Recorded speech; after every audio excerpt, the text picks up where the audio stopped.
Now let me read that, verse 23. So Uzziah slept with his fathers. They buried him with his fathers in the field of the burial which belongeth to the kings. For they said, He's a leper, and Jotham his son reigned in his stead.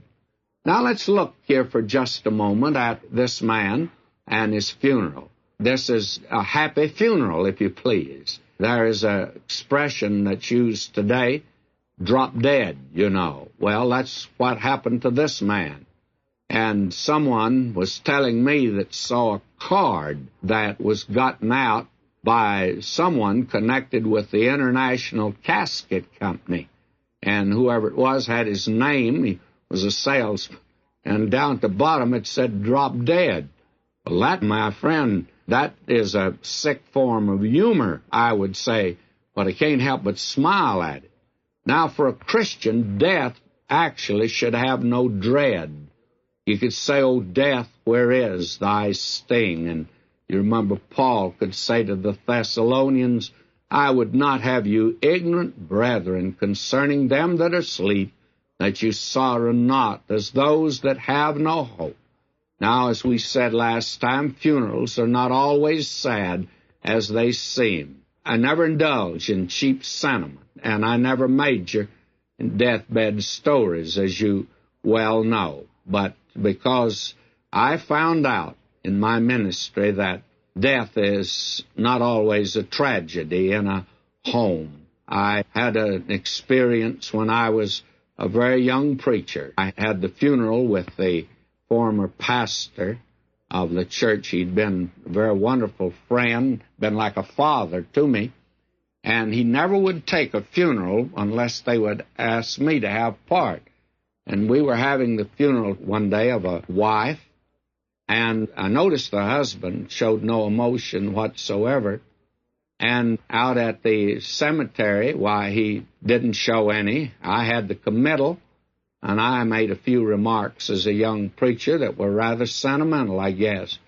Then we rode back in the funeral car with this retired preacher and myself with this man now that's lost his wife. And nobody said anything, and I wondered why this former preacher didn't say something, because he knew the man well. And finally, that man just seemed to well up with emotion, and he said, turning to this preacher, and he called him by name, and he said, Dr. So-and-so, I know you'll understand, but I thank God I buried that woman.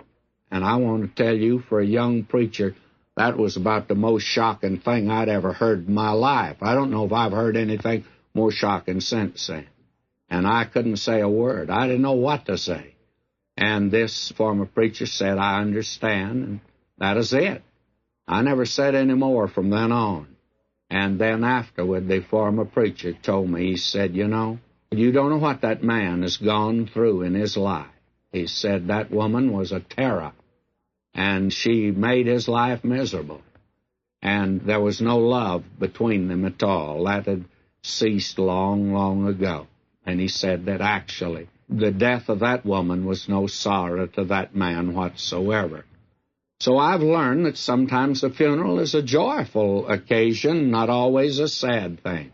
Now, the funeral of Uzziah was not sad. Why? He was a leper, and he'd been a good king, and God had recorded his sin. He intruded into the priest's office. That was the spot on the apple. That was the nature of his sin, presumption. This very day, some people have sinned, actually, and go into church. They presume. There's an attempt made today to approach God by man's way and not by God's way. And God told his people, you come my way. And the Lord Jesus said, I'm the way, the truth, and the life. No man comes to the Father but by me. Now, he tried to come in his way, and he was made a leper. Now, that was an awful disease. And it was an awful disease physically. It was an awful disease psychologically. It was an awful disease any way you think of it. And entailed a great deal of suffering. And death for him was a sweet release. And he was God's man. In spite of his sin, he was judged down here for that. Remember, Paul said to the believers, said, if we judge ourselves, we'd not be judged. He went to paradise in that day. There are multitudes of believers listening to me today, helpless and hopeless in a frail and feeble body. And one of these days, why, there'll be a sweet release for them. And what a joyful thing it's going to be for them to go into the presence of the King. That'll be a wonderful thing, friends.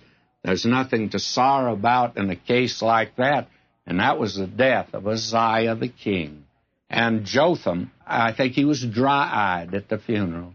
I'm sure he loved his father, but he knew what it meant. He knew that he was a saved man. To go and be with Christ